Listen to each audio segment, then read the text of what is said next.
Okay, we are recording.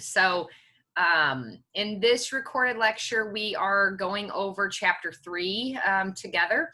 And I think that you guys will like chapter 3. And I'm excited about chapter 3 because we finally start getting into some of the calculations and operations and journal entries and things that you will or should remember most of from Principles of Accounting. Chapter 3 is kind of a good review for us, and then there's a couple extra and a little bit more comprehensive areas that we get into and that we talk about. So I am going to share my screen with you. We'll get chapter 3 pulled up, and of course it's not at the beginning of the slideshow like it should be. Okay, so chapter 3, the accounting information system. And again, you'll see some of these objectives are things that we've done before, at least things I know. If you had me for Principles of Accounting, we got a lot of practice with some of these things, right? So understanding the basic accounting information system, recording and summarizing basic transactions, identifying and preparing adjusting entries, preparing financial statements from the adjusted trial balance, preparing closing entries, and then also we look at some sample financial statements from a merchandising company. So basic terminology, and we've heard these before: events, business events or business transactions, right? We know we've got, accounts for each one. So we think about our assets: cash, accounts receivable, inventory, supplies, property, plant, equipment, things like that. Each one has its own account, right? The real accounts, these are our accounts that are permanent accounts, right?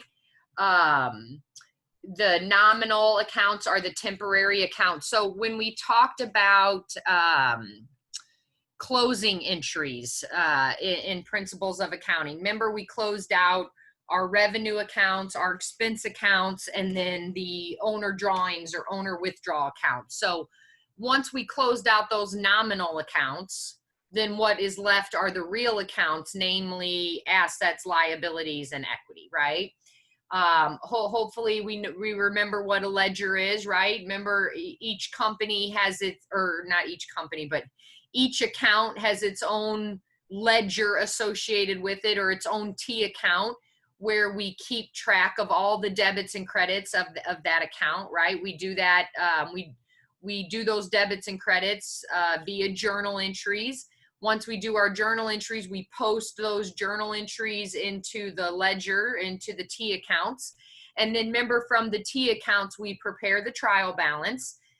We do our adjusting entries, we prepare an adjusted trial balance, and then we can prepare our financial statements and do the closing entry. So, again, whether we remember or not, we got practice really with all of these in Principles of Accounting, right?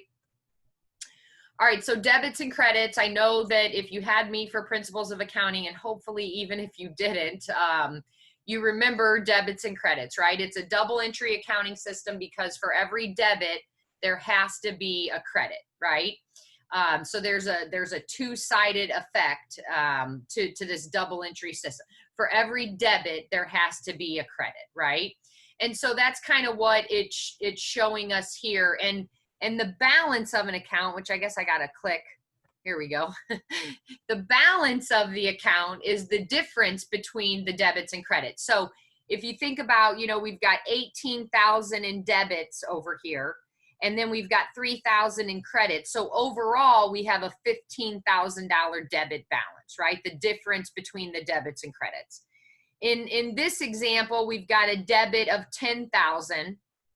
Then we have credits of 11,000. So again, the difference between the debits and credits, in this case, we have a $1,000 credit balance, right? So the balance of an account is always the difference between the debits and credits. And in this example, it's showing us the T accounts. This is a 2-column T account. The column on the left is for debits, the column on the right for credits. But in practical purposes, when we think about accounting software, generally speaking, accounting software, we kind of have like a third column here, and the third column would be the resulting balance. So if this was a 3-column T account, we'd have the $10,000 debit, the $3,000 credit, which then would result in a $7,000 credit balance, right? And then we'd have another debit for $8,000, then which would result in the $15,000 debit balance. So a three-column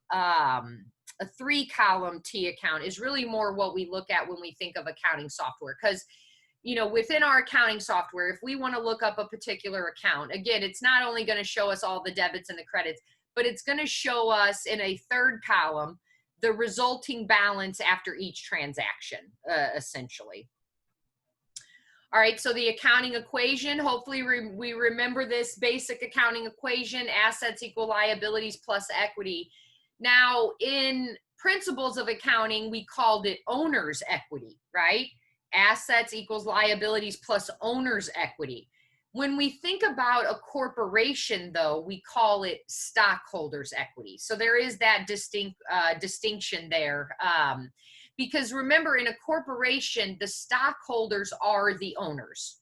So instead of calling it owner's equity, we call it stockholders' equity, right? But then it shows you under that how each of these break down. So remember, assets always increase with a debit, decrease with a credit. Liabilities are the opposite. They decrease with a debit, increase with a credit.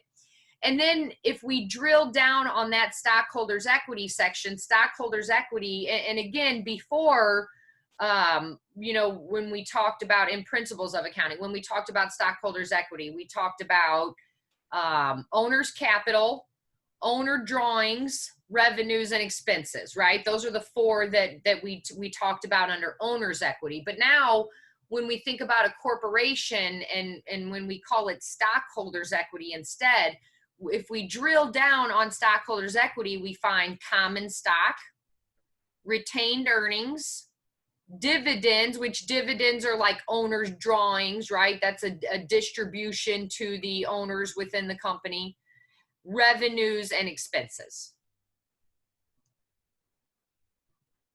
Okay. And of course, I hope we remember this, that after, well, every transaction, and we're going to do an exercise where we get practice with this to kind of bring it back to our brains. But, the accounting equation, every business transaction affects the accounting equation in some way. For every debit, there must be a credit, right? And so we'll do a problem together where we get practice with this accounting equation and practice with kind of just, remembering how each transaction affects this accounting equation. All right, so double entry system, again, for every debit, there has to be a credit. So just thinking about this basic accounting equation, assets equals liabilities plus stockholders equity. So owners invest $40,000 in exchange for common stock. Okay, what's happening? So assets are going up $40,000, equities going up $40,000, right? Our second example, disperse $600 cash for administrative wages. So again, this is expense, right? We're paying an expense, administrative wage expense. So then the asset, namely cash, is going down. And then also equity's going down because we're paying the expense, right? That's a decrease to equity. All right, our third example, purchase office equipment priced at $5,200. Giving a 10% promissory note. So we basically took out a loan. We created a debt when we purchased this equipment, and we're going to have to pay 10% interest on this debt, right? So purchase office equipment priced at $5,200. So the assets going up, again, $5,200 assets going up, namely equipment asset. And then we took out a loan for this. We created a debt. We created a liability. So liabilities are also going up $5,200. All right, and here's our last example on this slide. Received $4,000 cash for services performed. Again, we're earning revenue here, right? Whatever the service is, whether we're a carpet cleaning service or a landscaping service or a consulting service or a architect, whatever the service is, we receive 4,000 cash for services performed. So again, we've got assets going up, namely cash. And then we also have equity going up because we're earning revenue. All right, so anyway, those should look familiar to you, but just to give us kind of a review. The ownership structure, and I mentioned this when we looked at the basic accounting equation a few slides ago. The ownership structure determines the type of accounts that we use. So again, in principles of accounting, we focused mainly on a sole proprietorship. So we called it owner's equity or owner's capital, owner's drawing, right? When the owner took money out of the business. And this is true for a proprietorship or a partnership, right? We would call it owner's capital, owner's drawing. But then when we're talking about a corporation instead, we call it stockholders' equity. And stockholders' equity is made up of a percentage of common stock, a percentage of paid-in capital in excess of par. Of course, dividends reduces stockholders' equity. That's just like dividends are really the same thing as owner drawings, right? Dividends, and then retained earnings. So retained earnings is what we are retaining to use in the business as opposed to distributing to the stockholders or distributing to the owners. All right, so here's a good overview of the accounting cycle. Although I have one that I gave everybody in principles of accounting that maybe looked a little bit different than this. And I think what I'll do is I'll pull up the other one and we can talk about it a little bit in class together when we are refreshing our brains about this. But this is a good overview of the accounting cycle. So first, we analyze the transactions, we determine what needs to be recorded, when it needs to be recorded, how much, all that good stuff. And then we do the journal entry, right? Once we do the journal entry, we post the journal entries to the T accounts. And once we have all of our T accounts updated, we prepare that first trial balance, right?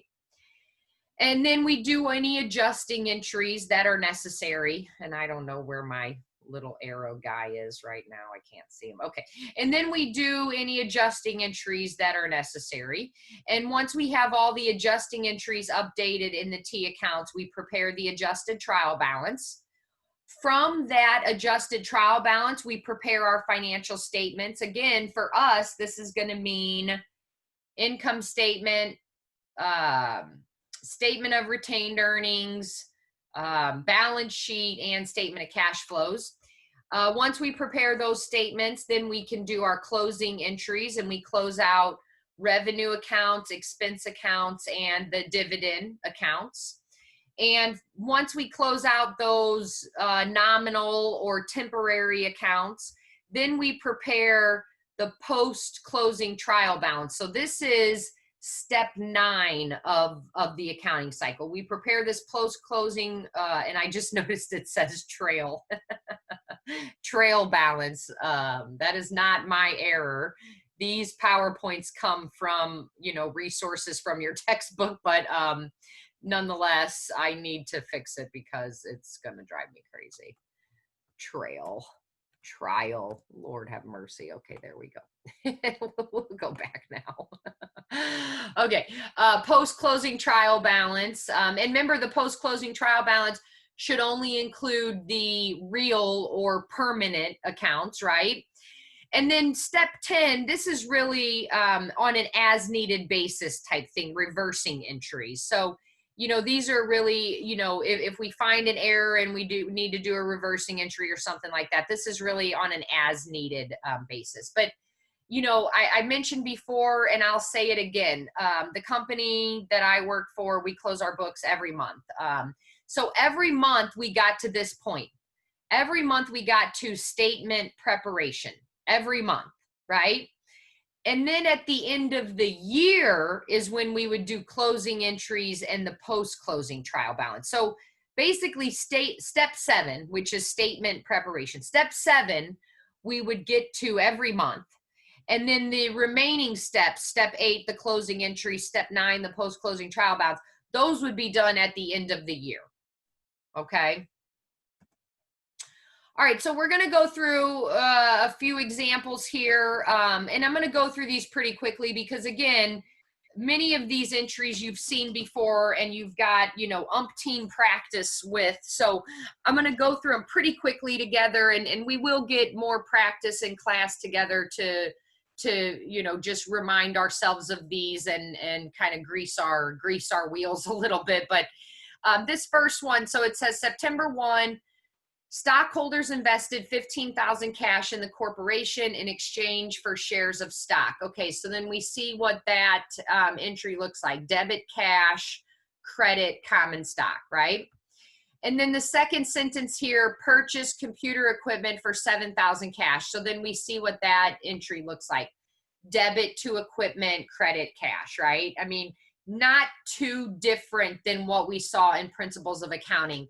In Principles of Accounting, when we were talking about a sole proprietorship or a partnership, we would have credited owner's capital. But again, because we're talking about a corporation, we're crediting common stock. All right, once we do our journal entries, then we post those journal entries to the T accounts, and that's what you're seeing an example of here.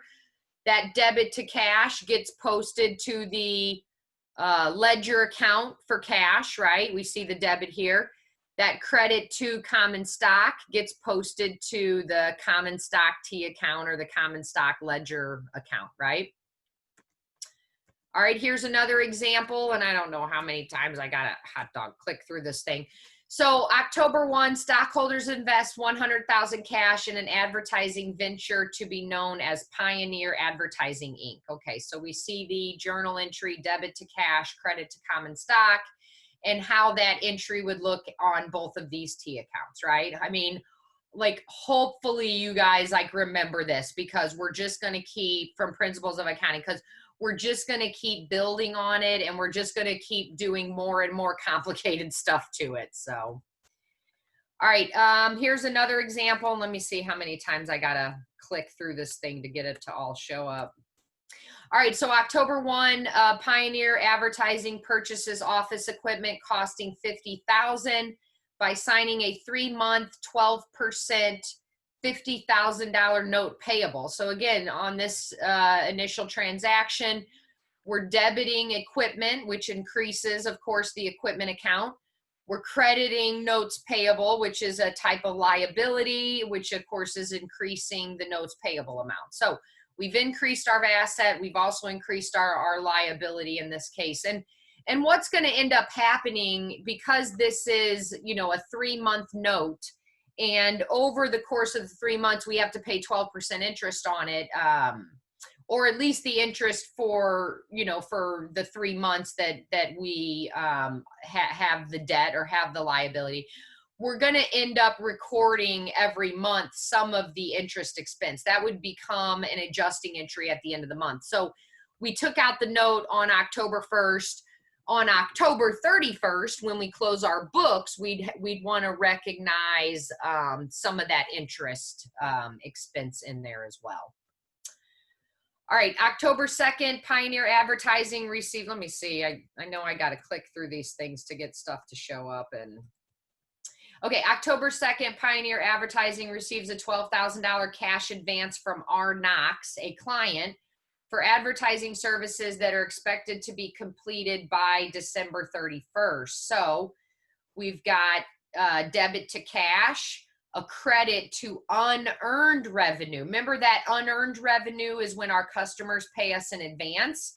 And so if this customer, R. Knox, is paying us on October 2nd, they're going to probably be paying for October advertising, November advertising, and December advertising. So it's $12,000.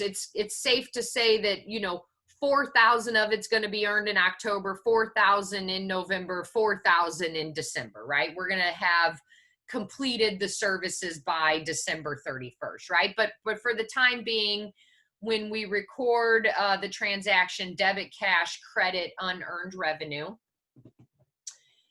October the 3rd, Pioneer Advertising pays $9,000 office rent in cash for October. And, you know, I just not sure how many times I got to click here, but so we've got debit, rent expense, credit, cash, and we see both of those transactions in the T accounts down there. All right.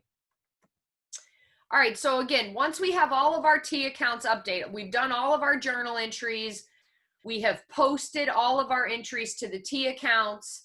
Now we can prepare our trial balance, right? And so that's what we see here. And remember, the trial balance, we list all of the accounts that have balances, and any accounts that have a debit balance get listed in the debit column. The amounts get listed in the debit column. And any accounts that have a credit balance, those amounts get listed in the credit column. Like we see here, notes payable, accounts payable, unearned revenue, common stock, services revenue, right? Any of those accounts that have a credit balance get posted in the credit column. And what we're checking for is equality. We're checking to make sure that debits equal credits. Because if they don't, then something has been recorded incorrectly, right? Debits always have to equal credits. All right, so some of our types of adjusting entries, and really, and I guess I should say this, let me go back real quick. This trial balance basically gets us through step 4 of the accounting cycle, right? Step 4 of the accounting cycle. So now step 5, adjusting entries. We do our adjusting entries and we make our adjustments in step 5. There's 4 main adjusting entries, and a couple of these anyway, well, I should say all of these should look familiar to you because we got practice with all of these adjusting entries, at least if you had me for Principles of Accounting. We got practice with all of these adjusting entries in Principles of Accounting. But again, we're going to look at examples of them in the PowerPoint, and we'll get more practice with them to refresh our brains in class together as well. But prepaid expenses, this is like, prepaid insurance, prepaid rent, supplies. Those are all examples of prepaid expenses where, we prepay those things in advance and then we use them up a little bit over time, or they are used up or expire a little bit with the passage of time. Unearned revenues, again, this is when our customers pay us in advance. So as we earn the revenue, we have to move it, essentially, we have to adjust the account. So we have to move it out of the unearned liability account into the earned revenue account. Accrued revenues, accrued expenses. So accrued revenues, essentially, these would look familiar to us in the sense that with accrued revenues, we've performed the service already, but we haven't got paid yet. So when we do an accrued revenue entry, it's generally, a debit to a receivable account, whether it's accounts receivable or interest receivable or something like that. We debit a receivable account, we credit a revenue account. And then accrued expenses, again, these would look familiar to you in the sense that we've incurred the expense, but we haven't paid it yet. So we're debiting an expense, we're crediting a payable account. So, we're going to look at an example of this or a couple examples of this, but salary and wage expenses is a good example. So say the end of the month falls on a Tuesday. And I don't know, let's say, and I get, July is not a good example because the end of the month is actually on a Friday. Let's say just, again, use an example that end of the month falls on a Tuesday, but payday is not until Friday, right? So on Tuesday, that's the end of the month. We've got to record any expenses up to that point. So employees have worked and we have incurred salary and wage expense for those employees that have worked, but they're not being paid until Friday when it's payday. So what would happen is we would debit the expense for what the employees have earned up to that point, but we would credit salary and wages payable because they're not going to get paid until Friday or whatever, right? So it would sit in salary and wages payable until it's on payday on Friday. So you know, we've got practice with all these before, and we'll get more practice with it as we go through. So anyway, for prepaid expenses, what we're doing is we're debiting the expense, whatever it is, whether it's rent expense, insurance expense, supplies expense, you know, we're debiting the expense, crediting the asset. That's the adjusting entry. And then for unearned revenues, we are debiting unearned revenue. That's the liability. We're debiting the liability. We're crediting revenue. And so prepaid expenses, you know, we talked about these already, things like insurance, supplies. It gives the example here of advertising, rent, you know, things like that where, you know, we might, if we buy a 1-year insurance policy, that's a prepaid expense because we have bought that insurance policy. It's going to last us an entire year. Instead of paying it month by month, we paid an entire year. So that's a prepaid expense. And same thing with supplies. You know, if we go to Office Depot or Office Max, we buy $1,000 worth of supplies. Well, probably we're not going to use all $1,000 of supplies in that month. So we're going to have those supplies to use in subsequent months as well. So that's a prepaid expense, right? All right, so here's our example of that, and let's see how many times I got to click before. Okay, so Pioneer Advertising purchased advertising supplies costing $25,000 on October 5th. An inventory count at the close of business on October 31st reveals that 10,000 of the advertising supplies are still on hand. So just like it shows here and says here, we start with 25,000. We see that here in our supplies account, 25,000. Now we get to the end of the month and we've only got 10,000 left, right? So October 31 reveals that 10,000 of the supplies are still on hand. So we've only got 10,000 left. So we have to do our adjusting entry for the difference between those two. Of course, that's the 15,000. So we debit supplies expense, credit supplies. All right, remember the expense is what we've used. The asset, the supply, so this is, again, the supplies expense. Expense is what we have used, whereas this supplies is the asset account. That's what we have left to use. That's what we still have available to use. All right, here's an example of an insurance adjusting entry, and I know I always click too many times. On October 4th, Pioneer Advertising paid $6,000 for a 1-year fire insurance policy coverage beginning on October 1st. Prepare the entry to record the insurance cost expired in October. Okay, so this is a $6,000 1-year policy. So if we take 6,000 divided by 12, that means our insurance is $500 a month. So now we get to the end of October. We need to recognize the policy, the part of the policy that's expired or the expense that we've incurred. So we debit insurance expense, credit prepaid insurance. And so now we see down here the debit to the expense and the credit to prepaid insurance. And now that prepaid insurance account reflects the remaining 11 months. Right? Because we just, 1 month just passed with time. So now we have 11 months left in there. All right, here's one for depreciation. We got a little practice with depreciation in Principles of Accounting. We're going to get more practice with depreciation in intermediate accounting. And in fact, we'll get into some of the different depreciation methods that we can use. I think for the most part in Principles of Accounting, we focused on straight line method. That's the easiest to calculate, but there are a few other methods that we can use as well that we'll discuss as we get later in our chapters. But this one says Pioneer Advertising estimates depreciation on its office equipment to be $400 per month. Prepare the entry to record depreciation for the month of October. So again, we've got debit depreciation expense, credit accumulated depreciation. We've seen that adjusting entry before. All right, unearned revenues, again, when our customers pay us in advance. Kind of I think the best kind of examples of this that we've all probably had practice with, like in our personal lives, is like when we buy a concert ticket, for example, right? When we buy a concert ticket, we usually purchase the ticket 2 or 3 or 4 weeks in advance or months in advance or whatever.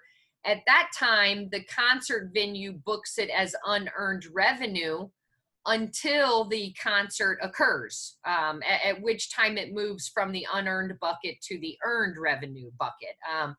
Another example of this that maybe we've all had experience with this at this point in life is like, flying on a plane. So it'd be the same idea of like, we purchase an airline ticket. We usually purchase the airline ticket 2 or 3 or 4 weeks in advance.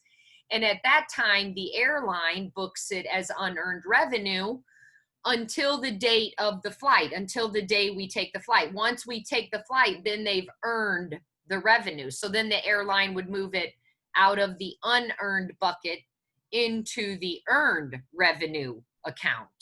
So let's look at an example of that. And I don't know how many times I got to click this thing. So this one says Pioneer Advertising received $12,000 on October 2nd from KC for 3 months of advertising services expected to be completed by December 31st. Prepare the entry to record the revenue for services performed in October. So, again, we receive, 12,000 for advertising services, and we're going to provide these services by December 31st. So it's pretty safe to say that we're going to earn, 1/3 in October, 1/3 in November, 1/3 in December, right? So 12,000 divided by 3, essentially we're going to earn 4,000 each month. So 4,000 in October, 4,000 in November, 4,000 in December. So we'd actually do this adjusting entry at the end of those all 3 months. We do the adjusting entry at the end of October 31, like we're seeing here. We do it November 30th, and then we'd also do December 31, and until the contract was satisfied. But anyway, when we do that, we're moving it from this unearned bucket. Because remember, when we took, or when we got the $12,000 from the customer, we would have debited cash, credited unearned revenue, right? So now we're providing those advertising services, we're earning that.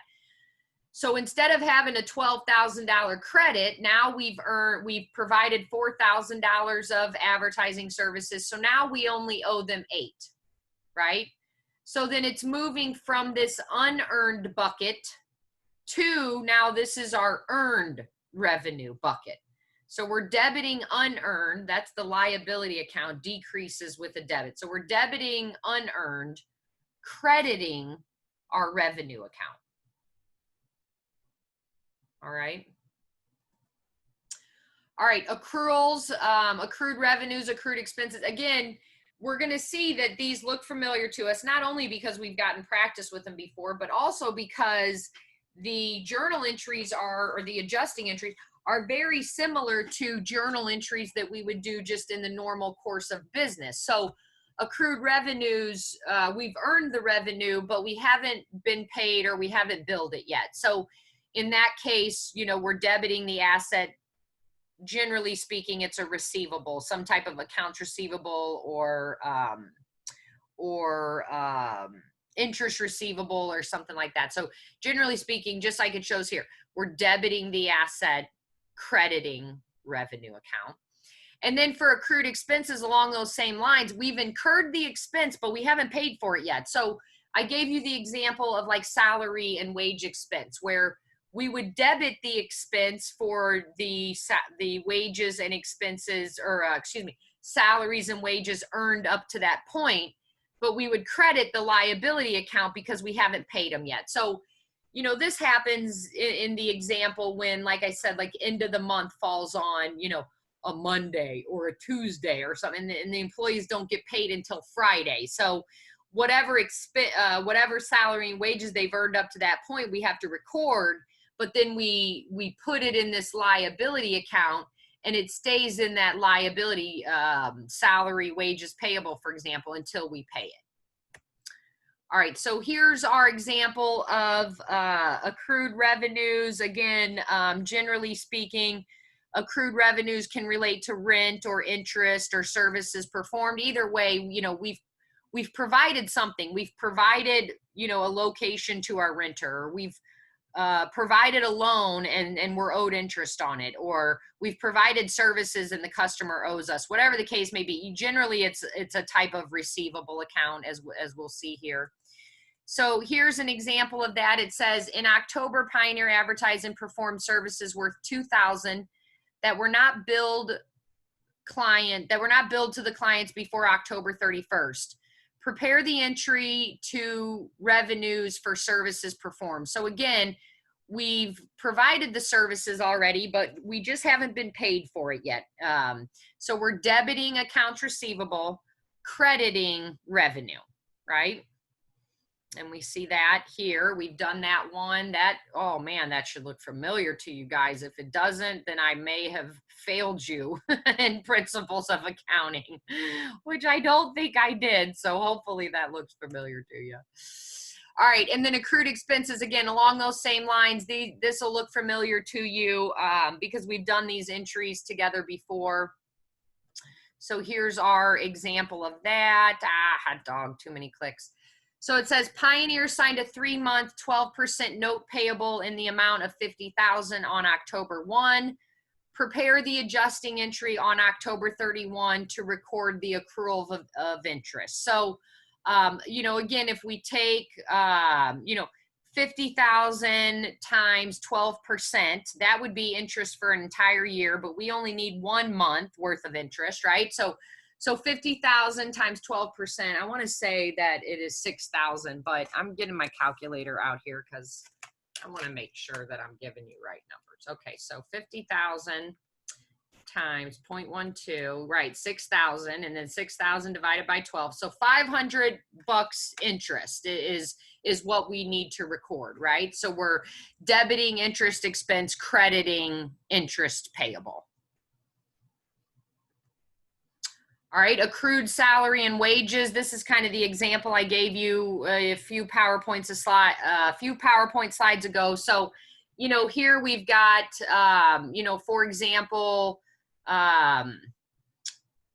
what the heck's going on here? So like in this example, October, so it ends on here, Wednesday, October 31st.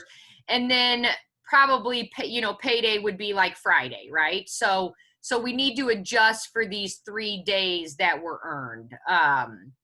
And I don't know, this one's kind of funky. Maybe these employees only get paid once a month, because then you see over here this payday. But either way, we're going to accrue the expense for the salary and wages that have been earned by the employees that have we've incurred the expense, but we haven't paid it yet. So this example says, at October 31, the salaries and wages for these days represent an accrued expense and a related liability to Pioneer.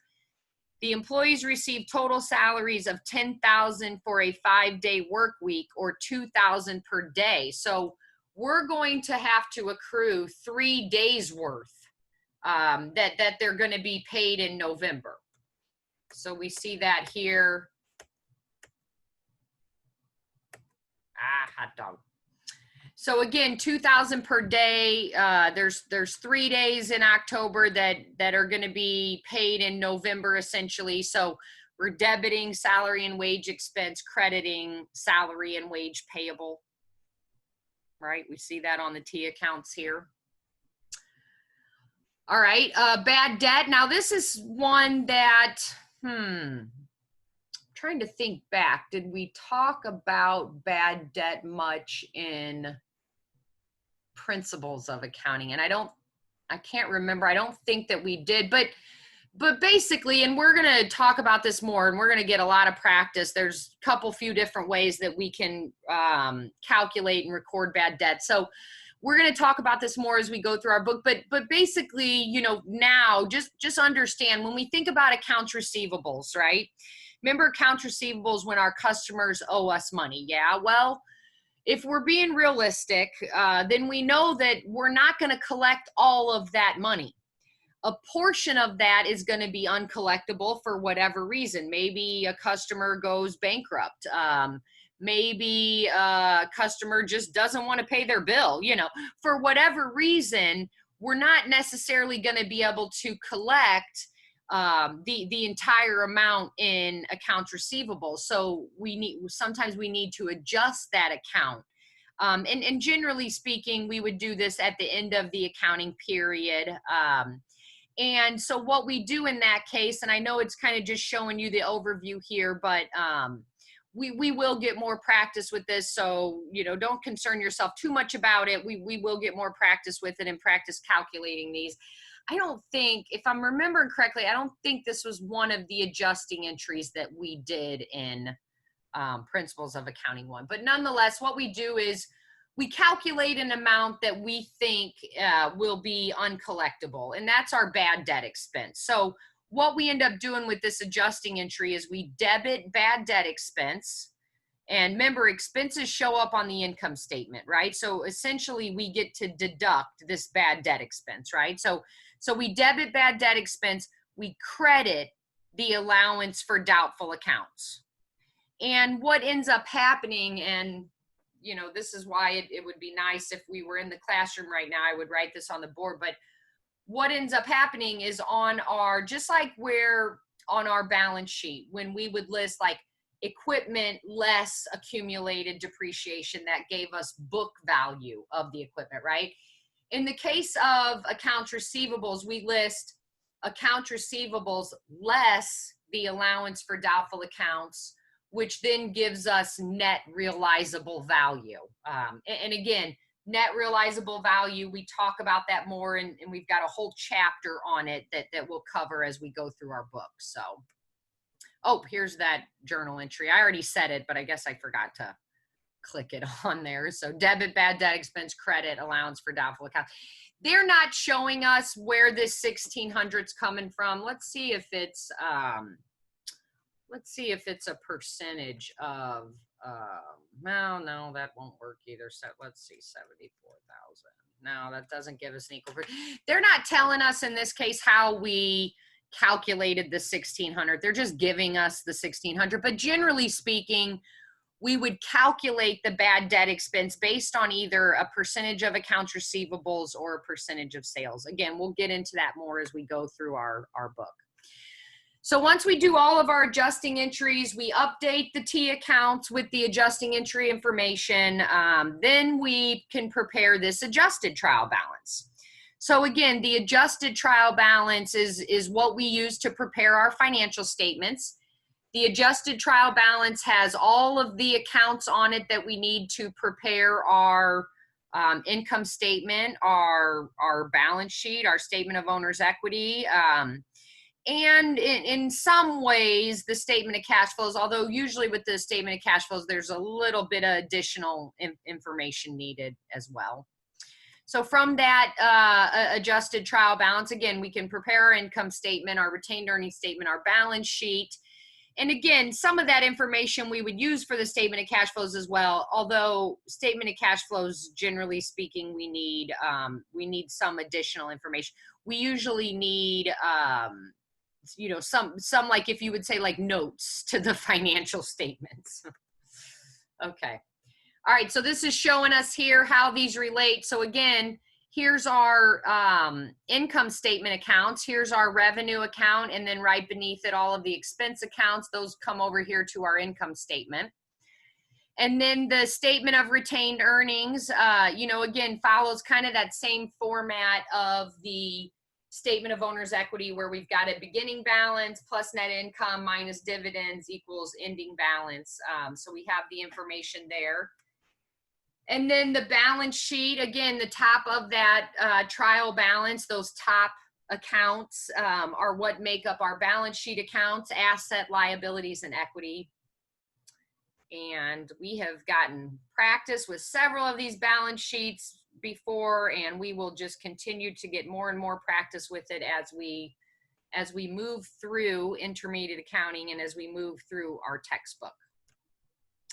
All right, so once we, and again, this, and I should say this before I click, This adjusted trial balance, if you look at our accounting cycle, the adjusted trial balance is step 6 of the accounting cycle, and then preparing the financial statements, step 7 of the accounting cycle, right? So preparing the financial statements, step 7 of the accounting cycle.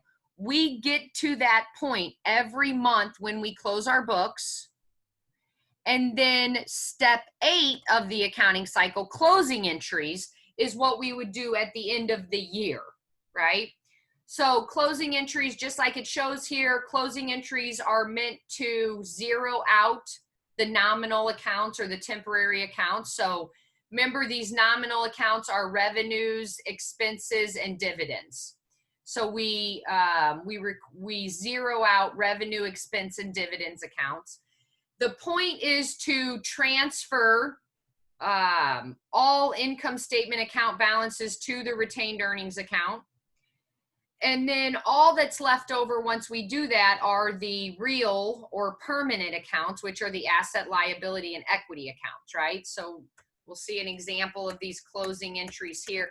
And these are going to look a little bit different, again, because when we did these closing entries in Principles of Accounting, we were always looking at owner's capital and closing to the owner's capital account. In this case, we close it directly to retained earnings account, again, because now we're talking about a corporation, right? So instead of using that owner's capital or that income summary account, if you remember that income summary account that was just kind of like a temporary account we used to do the closing entries, those are unnecessary. We can close using the retained earnings. So you'll see here, we want to close revenue and expense accounts. So that's what we're doing here, closing revenue, closing the expenses. The difference gets credited to retained earnings. So then we've transferred that net income, right? Because net income is the difference between revenues and expenses. So we've transferred that $33,000 in net income to retained earnings. And then this one up here is closing out, remember, like we used to close out the owner withdrawal accounts or the owner drawing account. This is closing out dividend accounts.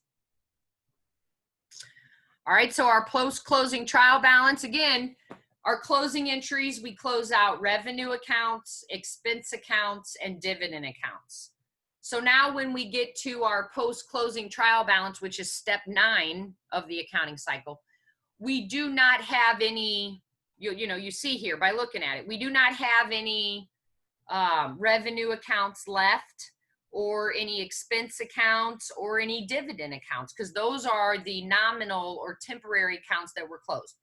All that's left are asset, liability, and equity accounts. So cash asset, AR asset, allowance for doubtful accounts. Remember that's contra asset account. It reduces AR.